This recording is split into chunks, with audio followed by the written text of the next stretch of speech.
Alors une crise ne supporte pas l'immobilisme.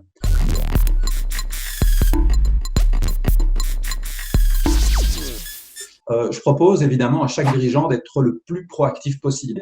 Et j'ai 3 clés pour rester ce que je qualifie de focus pour éviter de se disperser.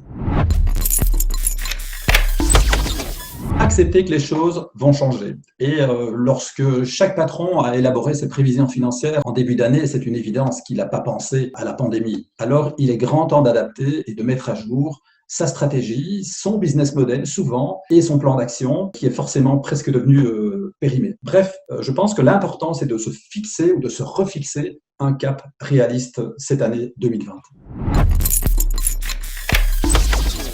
De s'inspirer du principe de Pareto, la fameuse règle des 80-20. Ça veut dire quoi? Ça veut dire être efficace. Ça veut dire trouver 20% des actions que vous devez entreprendre et qui généreront 80% de résultats, et non l'inverse. Si vous avez du personnel, associez-les à cette dynamique et à cette réflexion, c'est capital. Et fixez-vous des objectifs SMART, des objectifs qui sont précis, mesurables, avec un timing qui est tout aussi précis, c'est fondamental.